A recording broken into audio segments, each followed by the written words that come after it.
Hi, I'm Brian. Welcome to Autogefühl. 5 years ago, when you came to the Mobile World Congress, people would have been a little bit surprised to find a car manufacturer here, but that's when SEAT started coming. 2019 marks their 5th attendance at this event. They're not only talking about mobile phones anymore, but the future of all mobility and how that will integrate into our lives. So, if you're still a bit confused about what we're doing at a primarily mobile phone event, well, let's take a closer look and find out.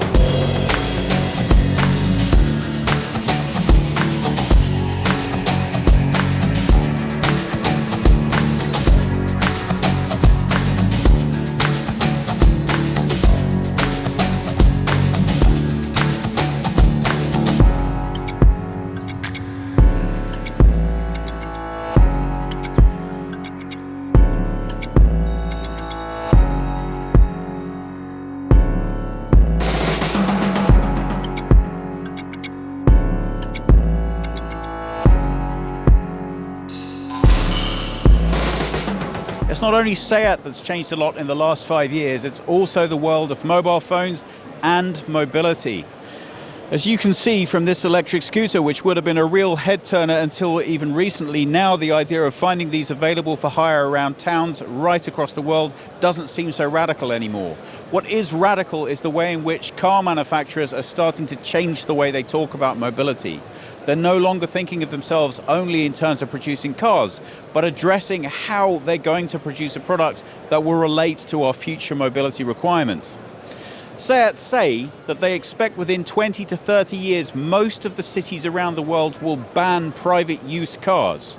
Well, that represents something of a little bit of a challenge for a traditional auto manufacturer. But SEAT are right at the cutting edge of understanding how that demand is going to be changing, how we interact and use mobility in the future. So that's a lot of nice words, but what does that mean in actual concrete terms? Well, they've been targeted by the Volkswagen Group to lead the research within our urban transportation for the future. That means any journey under 6 kilometers, which is by far and away the vast majority of journeys that we're likely to be taking. Here today, they're going to be unveiling a brand new concept car that gives us an insight into just what tomorrow's transportation might look like. We have been joined by Luca De Meo, who is the CEO of SEAT. Now, a quick glance at your biography. Renault, Toyota, Fiat, Volkswagen, Audi, and SEAT. Yes. I think if anyone is qualified to talk about the future of mobility, you must be that man. I'm not sure, but for sure, I'm a car guy, but I'm also a person that likes to see our industry, evolving. And I think that the automotive industry is a very resilient industry, and it's an industry that's always been able to reinvent itself, and we are in such a phase, and it's actually pretty exciting. Well, talking about that, we are in front of something that is perfectly cited to demonstrate to us one of the potential ways in which the industry could be developing. This is the Minimo. Can you tell us a little bit about it? No, this is the idea we're proposing actually for mobility platform. So it's an offer to them, because we know that it's a very difficult business to, let's say, to actually get money out of it. And the reason being also the fact that maybe the products that are integrated in a mobility platform are not designed for that. They are designed for much more than what they are supposed to do. So we develop a car that is perfectly fitting to solve the issues of individual shared mobility. It's an electric car with swappable batteries, hyper-connected 5G. It's 2 meter 5, let's say, length and 1.24 width. That means you can park it on a motorbike parking. So, and potentially the 2.0 version of that will get to autonomous driving level 4. That means the car will move by itself, so you will not park, but it will also be found where the demand is. And if we get there, I'm sure that we can make a big contribution to the different players in the mobility world. So it's smaller, it's more efficient, it's has an environmentally friendly impact. Yeah. This seems like it's going to be quite a challenging move through a regulatory framework for cities, though. How are you finding those conversations so far? I mean, today, you know, the Mobile World Congresses, you had some of the authorities here that they kind of look surprised. They never imagined that something would come from us on such a thing. So I think it's just a start of a conversation. But if you think about the objective that they have in terms of the authorities, lowering down the environmental impact, the footprint, lowering down the footprint of traffic, you know, connecting in a more efficient way all the vehicles moving around to some whatever Internet of Things to make the traffic more, let's say, efficient. So I think we have a commonality of intents, of ideas, and so I'm sure that it's motivating also for them. It can be motivating for the customer because it's cheaper to move with that with the normal service you have right now. It's motivating for us because we like to do new stuff, and it's motivating for the authorities. So I'm pretty optimistic we'll find someone who will give us a chance to integrate that in a real environment.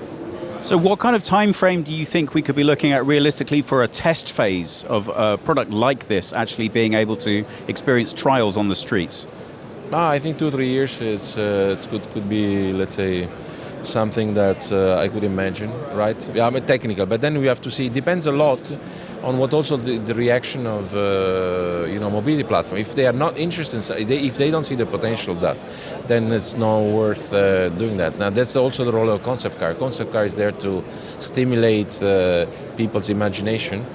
And but we are convinced that there are a lot of good arguments, right? So depending on what will be the reaction, that will be either accelerate or slow down let's say, for us to make the decision to go to the next step. So before we get any really crazy responses from our viewers, let me assure you, we spoke earlier, this man is a committed petrol head. So we're not trying to take actual cars off you, only just add to the experience that we already have when we're driving. Have you been able to have a go in it? That's what I really want to know. On something that was not so good looking and with all the body, etc. But I could already feel about you know, something about the performance of the car, not the final thing, but it's something already running around.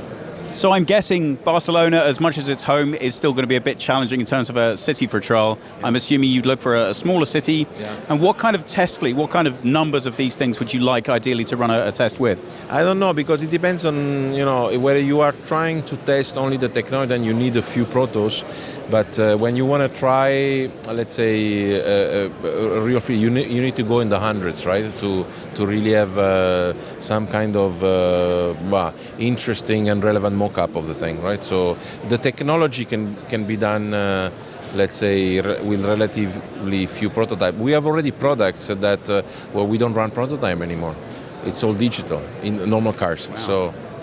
So that's been the case, for example, for the Tarraco. You know, we were in the digital part of the development was very, very high, for example.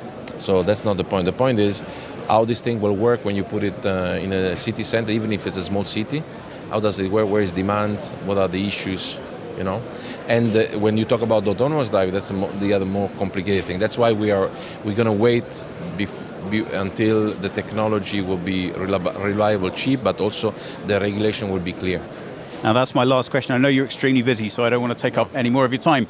But we often find that when technological progress comes along, there's one thing we're waiting for in order to make everything we want work. Is there a piece of technology on the horizon you think when that's the deal changer, when this arrives within the autonomous sector, that's it, everything changes?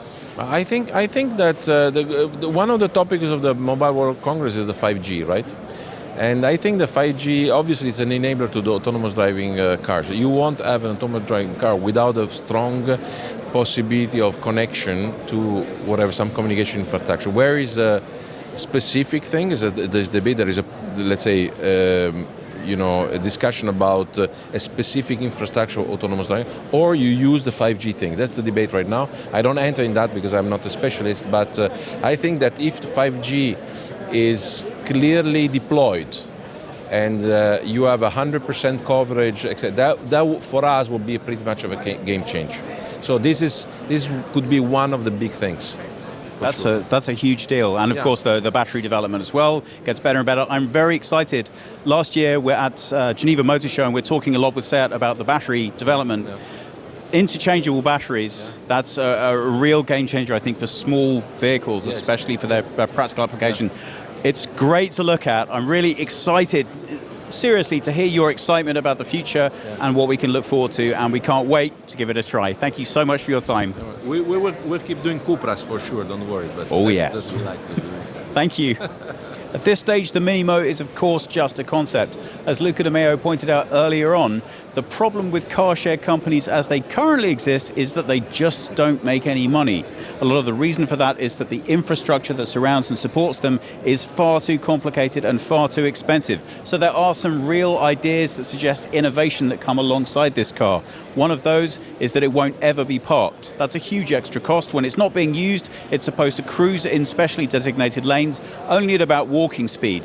That way it will always be where you need it to be when you want it. Also, it has changeable batteries. That means it's never going to run out of charge. It has about 100-kilometer range, and then when it's running to about 20%, the theory is that a battery carrying vehicle comes along and autonomously will swap out those batteries without any loss of use whatsoever. It's designed to hold 2 people and their luggage, although for the life of me I can't quite see whereabouts the luggage is supposed to go. It is just a concept, so it isn't fully finished. So we can't have our usual poke around it really to get underneath the skin. But I have to tell you, I'm actually quite excited by the idea in general. I think it's a very radical shift as far as transportation is concerned for us, and I think it will be a long time before practically we can view this as a realistic option for travel within our cities. But it's nice to see a major manufacturer thinking aggressively in the right direction. After all, we all know that the way that transport infrastructure works right now is largely that it doesn't. And without being able to think of economical, sustainable solutions for the future, well, we're all going to be in a bit of a mess. So I, for one, like it. But I suspect some of you might have some less than complimentary things to say about its aesthetic appearance. What do you think? One of the nicest things about concept vehicles is you really don't have to concern yourself quite as much with regulatory requirements as you would in standard production vehicles. But even with that said, there's been a lot of attempt made here to give you a very good idea of how this system works. I like, for example, these small touches of this easily cleanable floor. You can see the appeal with that if you're going to have multiple different drivers. I say drivers, I'm also very interested about the idea of the connectivity with your phone, so the car will automatically know who's driving it and set the regulations accordingly. So theoretically, with a semi-autonomous, driving experience, we should be able to have younger drivers also capable of piloting one of these things with tighter restrictions on what it will do and how it will perform. So the dashboard and the overall driving appearance is what you'd expect. It's a little futuristic, but not radically so. There's nothing here that's kind of suggesting that it couldn't be finished and made this way. I think it looks fresh, bright, modern. Obviously, I'm comparing it with my expectation versus any other car. This isn't the first time that we've seen a suggestion, actually even from the Volkswagen Group, of how an autonomous or a self-driving car might work in the modern world for transportation around towns. But what's exciting about this for me is that we really see the application of space used so well. The fact that this fits into the same footprint as a motorcycle means that it has much greater opportunities than so many of the cars we've seen that are similar to this. Very modern use of materials. Apparently a real design challenge when it comes to this car is getting the weight right. The reason is for the classification that's required, which I think is a Class 7, if I understand correctly, for this particular vehicle means that it's around about 5 kilograms outside of what it should be for that class. So there's a lot of talk about whether regulations could be changed or modified to allow vehicles like this to be on our city streets in future. Because of course with the batteries we have a lot of additional extra weight and you just need that little bit more room. So I know that this isn't the kind of car that we usually jump up and down and get all excited about. But it does feel a little bit like the future. And I'm quite excited by that. So assuming that nobody is making you give up your 911, what do you think? Could you use one of these round town? A driverless Uber, if you will? Does it seem like something that would work in your city? I'd actually be really excited to see just how many people would give it a try. A lot of the conversation that we're listening to here at MWC is all about 5G network integration. When is it coming? Who's going to be responsible for rolling it out? And what difference is it going to make to your life? Well, thankfully, we're not going to make you sit through hours of different talks on the subject. It can all be condensed very simply. It's faster. Now, okay, that might not sound like a massive revolution, but when it comes to our world of cars, that makes a huge difference. Why? Well, we all know that autonomous driving is coming. The difference between 5G and 4G is that as far as mobile platforms are concerned, this makes the car's response time significantly faster. The data that it can provide to the network and the information that it can get back are significantly sped up. This is really going to be a deal changer when it comes down to our ability to actually be able to drive autonomous vehicles on the road. The concept of 5G can seem a little abstract, so SEAT have teamed up with Telefonica to create a local 5G network, and they have rigged up this Ateca to be a first look at what a 5G car can deliver. Let's take a closer look. Now I want to turn to the right, okay? I don't have information about what is happening in the street, but now the cluster informed me that there are some pedestrians crossing the street. Okay? Okay. This is a predictive message for the driver, okay? By 5G. We can do this because we have installed in the traffic lights a thermal camera who detects the pedestrian, send information to the network, and the network connect with us, the 5G network, okay? And according to that, the vehicle have the information that there are some pedestrians crossing the street and have the possibility to show to the driver a warning in the cluster instrument saying that there are a pedestrian crossing. I guess one of the immediate concerns with this technology would be that people will become very reliant on it once it's available. And as with all systems, there will be periods when it will be out of action. Will it be built into the system that it will tell you if these processes are not able to receive information? Yes, we need the infrastructure connected, we need the vehicles connected. Sorry, now we can the possibility to show you another use cases. We have an obstacle in the middle of the street. This obstacle is a vehicle, a Seat Arona, with the warning lights, okay? And in a predictive mode, before I turn to the right, I have the information that there are some obstacle in the middle of the street, okay? And finally, we have the third use case is the bike detection. Okay, when I turn to the right, I am looking what is happening with the traffic, and now I have a message in the cluster that there are some bike near the vehicle that are crossing the street. Be careful, cyclists. For that, we need a smart bike, of course. This smart bike is with a specific electronic who detect where is exactly the position of the bike, send information to the 5G network, and the 5G network send information to the car. That quickly? Very quickly. Yeah. For that we need the capabilities of the 5G. The 5G is important. A very important capability of 5G is the low latency. Okay, for us is for safety use cases is fundamental. Is important the low latency. So in practical terms, this bike is reporting its location where, to who? To a central processor, to a central server, and then the server is reporting this information to this car? Yes. The bike send information to the server, the 5G server. The server send information to the car, and in the car we have an electronic control unit that take this information. This electronic control unit knows perfectly where is the position of the vehicle, and according to that makes some calculus, some estimation, and send information to the cluster instrument. So now for the example that we have set up today, this is obviously a local network that's been established, but with the larger 5G common usage, this data would be going back to central server many, many miles away.